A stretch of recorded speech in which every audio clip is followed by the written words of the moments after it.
दोस्तों, आज से हम लोग बायोलॉजी पढ़ना स्टार्ट करेंगे। बायोलॉजी में पाचन तंत्र पढ़ेंगे। जैसा कि हम लोग जानते हैं, आजकल एग्जाम में साइंस से ज़्यादा क्वेश्चन पूछे जा रहे हैं और अभी कंसेप्ट पर आधारित, इसीलिए हम पूरे साइंस को कवर करेंगे पूरे डिटेल में और कंसेप्ट के साथ।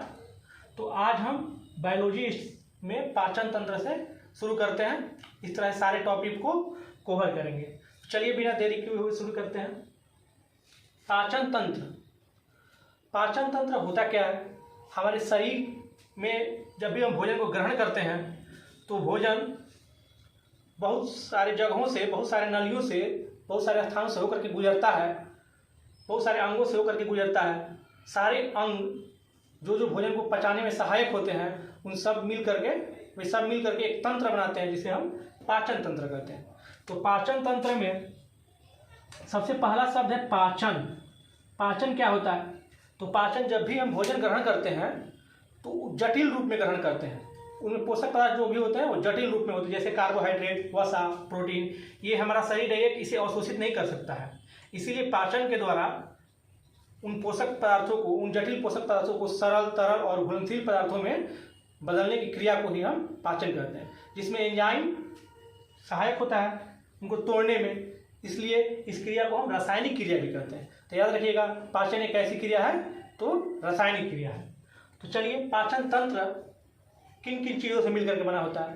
पाचन तंत्र एक आहार नाल और संबंधित ग्रंथियाँ। आहार नाल यानी कि भोजन एक नलिका के माध्यम से, एक नली के माध्यम से जहाँ जहाँ से होकर के गुजरता है, उस पूरे नली को कहते हैं, नलिका को कहते हैं आहार नाल। तो जहाँ जहाँ से भोजन होकर गुजरता है, पूरे सिस्टम को कहते हैं आहार नाल। तो उसके बारे में पढ़ते हैं। आहार नाल कहाँ कहाँ से होकर भोजन गुजरता है? पहले मुख गुहा, उसके बाद ग्रास नली, फिर आमाशय, फिर आंत, फिर मल द्वार के माध्यम से हमारा भोजन जो है, अपशिष्ट पदार्थ जो बाहर निकल जाता है। तो पहले यही पढ़ेंगे जहाँ जहाँ से भोजन होकर के गुजरता है। तो सबसे पहले हमारा है मुख गुहा। पहले हम मुख गुहा में भोजन जाता है। तो मुख गुहा में हमारा क्या होता है, उसके बारे में पढ़ते हैं, दांत और जीभ। तो सबसे पहले मुख गुहा में हम दांत और जीभ के बारे में पढ़ते हैं। तो चलिए, दांत।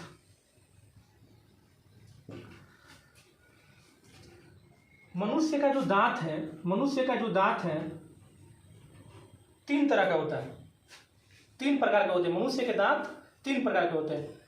यही है तीन प्रकार। जैसे पहला है, इसको द्विवार दंती। मनुष्य का द्विवार दंती, डाइफोडोकेंट। इसे डाइफोडोकेंट भी बोलते हैं। द्विवार दंती को क्या बोलते हैं? डाइफो। और उसके बाद एक होता है गर्द दंती। गर्द दंती, डाइफी होता है, ऐसे होता है, डोकेंट। गर्द दंती, इसको क्या बोलते हैं हम? और एक होता है विषम दंती। जैसे सभी जीव, जो भी हमारे, मनुष्य भी एक तरह का जीव है, प्राणी है। तो बहुत सारे प्राणियों में के दांत, किसी में द्विवार दंती होते हैं, किसी में गर्द दंती होते हैं, किसी में विषम दंती होते हैं। मनुष्य का जो दांत है, द्विवार दंती भी होता है, गर्द दंती भी होता है, विषम दंती प्रकार के भी होता है। इन सबका मतलब क्या होता है? द्विवार दंती नाम सही लग रहा है, लेकिन इसका इंग्लिश याद रखिएगा। हो सकता है ऑप्शन में आपको इंग्लिश ही दिया रहे, सिर्फ डाइफोडोकेंट। डाइफोडोकेंट, इसका मतलब जो दो बार मनुष्य का दांत जमता है। को पता है मनुष्य का दांत दो बार जमता है। एक शैशवावस्था में, तो शैशवावस्था में कितना दांत होता है? 20 दांत। इसे हम क्या कहते हैं? मिल्की टीथ, मिल्की टीथ यानी कि दूध का दांत। शैशवावस्था में मनुष्य में कितने दांत होते हैं? 20 दांत। इसे हम बोलते हैं मिल्क का दांत, मिल्की टीथ, दूध का दांत 20। तो इसीलिए इसको कहा जाता है, वो दांत एक बार टूट जाता है, फिर से परमानेंट अस्थाई दांत होता है। फिर क्या होता है? अस्थाई दांत जमता है। तो ये अस्थाई दांत जो होता है हमारा, कितना होता है? 32। अस्थाई दांत मनुष्य में 32 होता है। इसीलिए मनुष्य को क्या कहा जाता है? द्विवार दंती प्राणी। मनुष्य कैसा प्राणी है? द्विवार दंती प्राणी है, क्योंकि इसमें दांत जो है दो बार होता है, दो बार जमता है। और एक है, इसको बोलते हैं थेकोडेंट। थेकोडेंट, इसका मतलब क्या होता है? गर्द दंती। ये जो है गर्ददंती मतलब गर्त में धंसा हुआ रहता है, यानी कि जबड़े में मनुष्य के दांत जो है जबड़े में धंसा हुआ होता है, इसीलिए इसको बोलते हैं गर्ददंती। ये विषमदंती, विषमदंती यानी कि हेट्रोडेंट, हेट्रोडेंट। इसको विषमदंती, मनुष्य को विषमदंती क्यों कहते हैं? क्योंकि इसमें कई प्रकार के दांत होते हैं, 4 प्रकार के दांत होते हैं, आगे हम पढ़ेंगे। कई प्रकार के दांत होते हैं, इसीलिए इसको हम विषमदंती कहते हैं। तो मनुष्य में जो है द्विआधारदंती प्राणी है, गर्ददंती प्राणी है और विषमदंती भी प्राणी है। क्यों इसको द्विआधारदंती कहते हैं? क्योंकि मनुष्य में दांत 2 बार जमता है, याद रखिएगा। गर्ददंती क्यों कहते हैं? क्योंकि मनुष्य के दांत जो है जबड़े में धंसा होता है। विषमदंती क्यों कहते हैं? क्योंकि 4 प्रकार के या कई प्रकार के मनुष्य में दांत होते हैं। तो कभी आपको क्वेश्चन में दे दिया रहा है कि मनुष्य कैसा प्राणी है, द्विआधारदंती, गर्ददंती, विषमदंती, इनमें से सभी, तो इनमें से सभी हो जाएगा। और ऑप्शन में ज्यादातर चांस रहता है डाइकोडेंट, ठेकोडेंट या हेट्रोडेंट डाल देगा आपको कंफ्यूज करने के लिए। इसलिए आपको इंग्लिश वर्ड भी बायोलॉजी में ध्यान रखना है, अक्सर बायोलॉजी में इंग्लिश वर्ड का ही यूज कर देता है। तो ये हो गया हमारा। अब विषमदंती है हेट्रोडेंट, तो हेट्रोडेंट मनुष्य का दांत जो है कितने प्रकार के होते हैं? तो ये हो गया 4 प्रकार के। कौन कौन? एक होता है कृंतक, कृंतक जिसको इंग्लिश में क्या बोलते हैं? इंसीजर। अब कृंतक क्या होता है? काटने वाला। ये दांत जो होता है काटने वाला होता है, काटने वाला। कृंतक जो होता है हमारा काटने वाला दांत होता है। जबड़ा में, जबड़ा के एक ओर यानी कि बाएं साइड और दाएं साइड, ऊपर में अगर चलते हैं तो बाएं साइड में भी 2 होता है कृंतक और दाहिने साइड में भी 2 होता है। उसी प्रकार से नीचे में भी क्या हो जाएगा? 2 और ऊपर में भी 2। कृंतक जो होता है इंसीजर, ऊपर में भी 2, बाएं साइड में भी 2 और दाएं साइड में भी 2, ऊपर में भी 2 और नीचे में भी 2। अब हो गया दूसरा दांत, चलेंगे रदनक। रदनक ये होता है, इसको कैनाइन बोलते हैं। ये जो दांत है फाड़ने का काम करता है, फाड़ने वाला। रदनक जो होता है फाड़ने वाला होता है, तो इसलिए ये नुकीला होता है। ये दांत जो है नुकीला होता है। ये जो हमारे सामने के जो दांत है ना, जो दिखते हैं ऊपर में 4 और नीचे में 4, इसी को हम बोलते हैं कृंतक। इसको बोलते हैं कृंतक, काटने वाला। रदनक किसको बोलते हैं? बगल के दांत को। तो बाएं साइड में भी 1 और दाहिने साइड में भी 1, ऊपर 1 नीचे 1, फिर ये बाएं साइड हो गया और दाहिने साइड में भी 1 हो गया।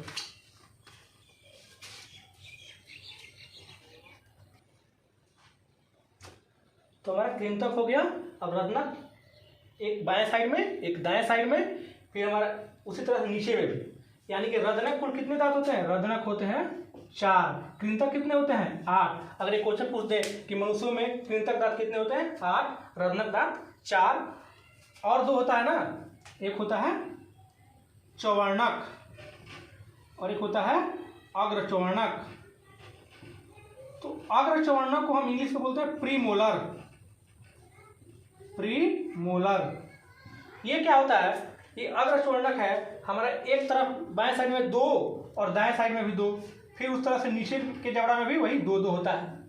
और ये क्या होता है? चौवर्णक, मोलर जिसको बोलते हैं, मोलर। तो ये भी दाएं साइड में 3, बाएं साइड में भी 3, ऊपर में भी 3 और नीचे में भी 3, यानी कि चौवर्णक दांत कितने हो गए? 6, 6, 12। और ये प्रीमोलर दांत कितने हो गए? अग्रचौवर्णक 4, 4, 8। इस प्रकार के टोटल दांत मिलाकर के हमारा होते हैं 32। तो हम दांत के बारे में समझ गए। अब चलिए फिर से एक बार इसको रिवीजन कर लेते हैं। दांत हमारा 4 प्रकार के, एक कृंतक, कृंतक, रदनक, चौवर्णक और अग्रचौवर्णक। ये अग्रचौवर्णक और चौवर्णक। तो कृंतक कितना हो गया? एक साइड में 2, बाएं साइड में 2, दाहिने साइड में 2, उसी तरीके से ऊपर नीचे में भी, तो 4 ऊपर और 4 नीचे, 8। रदनक एक बाएं साइड में एक दाहिने साइड में, उसी तरीके से नीचे नीचे भी। तो ये हो गया हमारा टोटल कितना? 4। और ये टोटल कितना था? 8। अग्रचौवर्णक दाएं साइड में 2, बाएं साइड में 2, नीचे भी 2, दोनों तरफ फिर नीचे 2, 2, यानी कि ये कितना हो गया? 8। और ये कितना हो गया? चौवर्णक 3 दाहिने साइड में होता है, बाईं साइड में भी 3 और नीचे में भी उसी तरीके से 3 3 होता है, यानी कि 6 6 12। अगर क्वेश्चन पूछ दे कृंतक दांत कितने होते हैं तो 8 ऐसे याद रखेंगे। 2 काटने वाला दांत होता है जो कि बगल का, सॉरी, सामने का दांत, सामने का जो दांत चार ऊपर और चार नीचे जो दिखता है उसको कृंतक बोलते हैं। उसके बगल में रत्नक होता है जो कि फाड़ने का काम करता है, जो नुकीला नुकीला दांत होता है। तो बाएं साइड में एक और दाहिने साइड के जबड़े में एक, उस तरीके से नीचे में भी होता है। टोटल मिलाकर 4। ये अग्रचर्णक, ऊपर में भी 2, एक साइड में यानी कि दाएं साइड में भी 2 और बाएं साइड में भी 2। उसी तरीके से नीचे टोटल मिलाकर कितना हो गया 8। फिर लास्ट में होता है 3-3 का चवर्णक, तो 3 बाएं साइड में, 3 दाएं साइड में, उसी तरीके से नीचे भी। तो ये हमारा कितने दांत हो गए 12। ये काटने वाला, ये फाड़ने वाला, ये चबाने वाला और ये पीसने वाला। पीसने और चबाने का इस दोनों काम करता है अग्रचर्णक और चवर्णक। अब उसके बाद हम आगे पढ़ेंगे दांत के थोड़ा सा स्ट्रक्चर के बारे में पढ़ते हैं। दांत, प्रत्येक दांत जो है उसके ऊपरी भाग को क्या कहते हैं शिखर। दांत के ऊपरी भाग जो होता है उसको शिखर, मध्य भाग को ग्रीवा और नीचे वाले भाग को जड़, निचला भाग को कहते हैं जड़। ये ऊपर का जो दांत हमारा हो गया, जो मसड़े में जो जब धंसा हुआ रहता है उसे हम कहते हैं जड़। उसके बाद होता है ग्रीवा, सबसे ऊपरी भाग को कहते हैं शिखर।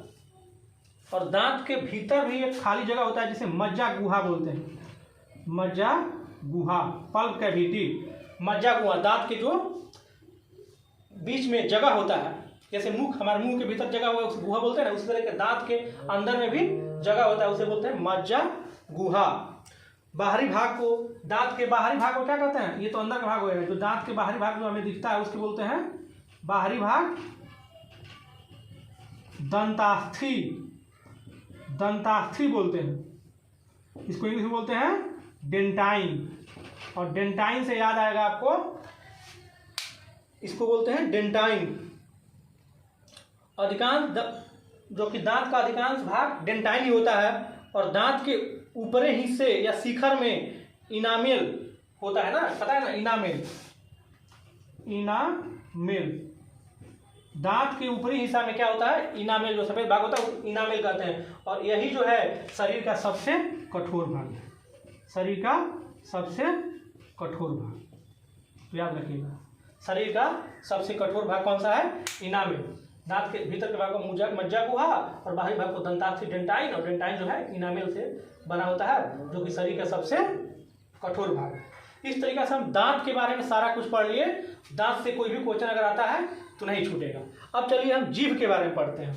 जीभ, जीभ, जीभ क्या होता है, जीभ जो एक मांसल रचना होती है जीभ, और उसमें स्वाद कलियां होती है, स्वाद कलियां, जिससे हमें क्या पता चलता है, किसी भी चीज का, किसी भी खाद्य पदार्थ का, किसी भी पदार्थ का स्वाद पता चलता है।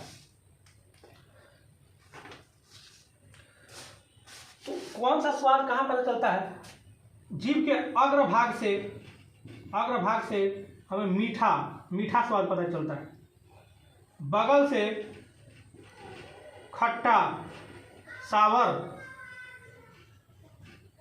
और पिछला भाग से क्या पता चलता है, पश्च भाग से कड़वा। दांत के जीभ के पिछले भाग से क्या पता चलता है, कड़वा, या इसको बोलते हैं खट्टा, ये ऊपर बगल से। तो जीभ के बारे में भी यही हो गया मोटा मोटी, स्वाद कलियां होती है, इसे इंग्लिश में क्या बोलते हैं पैपिलेई, पैपिलेई। ये इंग्लिश में इसलिए लिख दे रहे हैं बार बार कि आपको ध्यान रखना है, कभी ऑप्शन में इंग्लिश में भी दिया रहता है, इसलिए हम इसको इंग्लिश वर्ड का भी यूज कर रहे हैं। तो ये हो गया हमारा जीभ के बारे में। अब हम मुंह गुहा के बारे में पढ़ लिए। अभी हम इससे जो भी एंजाइम निकलता है, जो फिर भोजन में मिल करके उसे तोड़ने का काम करता है, उसके बारे में नहीं पढ़ रहे हैं। अभी हम सिर्फ अंग के बारे में पढ़ रहे हैं। उस सारी चीज़ों के बारे में हम पढ़ेंगे संबंधित ग्रंथियों में। ये अभी हम अंग के बारे में पढ़ रहे हैं। तो मुख गुहा हमारा खत्म हो गया, दांत और जीभ। अब चलिए ग्रास नली के बारे में पढ़ते हैं। ग्रास नली क्या होता है, मुख गुहा का जो पिछला भाग, मुख गुहा जहां पर नीचे में खुलता है उसे बोलते हैं ग्रास नली। मुख गुहा का जो पिछला भाग होता है उसे ग्रसनी बोलते हैं, ग्रसनी। ये क्या होता है, इंग्लिश में इसको बोलते हैं फेरिंग्स।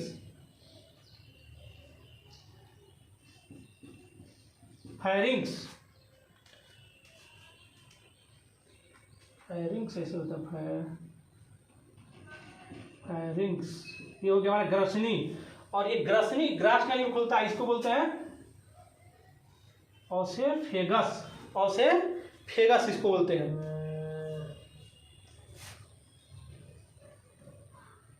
फेगस इंग्लिश में ग्रसनली, ओसेफेगस बोलते हैं इसको, ग्रसनली को। तो मुख गुहा ग्रसनी में खुलता है। ग्रसनी जो है एक नाली से जो होता है, जो कि हमारा वो नाली ग्रसनली जो है, और फेगस जो है हमारा ये अमाशय में चला जाता है, पेट में। तो ग्रसनली में कोई पाचन क्रिया नहीं होती है, तो इसके बाद हम क्या करेंगे, अब अमाशय की तरफ चलते हैं। और एक चीज़ है कि इसमें ग्रसनली में जो है 2 छिद्र होता है, एक होता है निगल द्वार और एक होता है कंठ द्वार। इसमें क्या क्या होता है, एक निगल द्वार और एक होता है कंठ द्वार। निगल द्वार से क्या होता है और कंठ द्वार से क्या होता है। निगल द्वार से हमारा, निगल द्वार जो है ग्रास नली में खुलता है, निगल द्वार ग्रास नली में खुलता है, और कंठ द्वार जो है श्वास नली में खुलता है। ये कंठ द्वार जो है श्वास नली में खुलता है। ये जो है, सॉरी, ये जो है निगल द्वार कंठ ग्रसनी का भाग है, फेरिंग्स का भाग है। तो हमारा कंठ द्वार जो है श्वास नली में होता है, खुलता है, और निगल द्वार जो है ग्रास नली में खुलता है। तो अब क्या होता है, ये दोनों भोजन जब जाता है तो इन दोनों पे एक ढक्कन होता है। यदि हमको भोजन करना है तो श्वास नली में ना चला जाए भोजन, इसीलिए उसको ढकने का काम करता है श्वास नली को एपिग्लिगोटस, एपिगुलिटस, एपिगोलिटस, एपिगोलिटस जिसको बोलते हैं, एपिगोलिटस, सॉरी एपिग्लिगोलिटस बोलते हैं, एपिग्लोटिस, एपिग्लोटिस इसको बोलते हैं। जो क्या करता है, हमारा निगल द्वार और कंठ द्वार को ढकने का काम करता है। यदि हम भोजन कर रहे होते हैं तो हमारे श्वास नली को ढक देता है, ताकि श्वास नली में न चले जाए। कभी कभी होता क्या है कि जब हम भोजन करते हैं उस समय बोलते हैं या हंसते हैं, तो भोजन निगल द्वार ग्रास नली में जाने के बजाय श्वास नली में चला जाता है। इसे में इसको सरकना बोलते हैं, कुछ किया जाता है, सरक जाता है, वही होता है ग्लोटस। अब ये ग्रास नली के बारे में पढ़ लिए, अब हम अमाशय के बारे में पढ़ेंगे, फिर आंत और इस तरह से गुद्दा, फिर हमारा क्या होगा, पूरा आहार नाल कंप्लीट।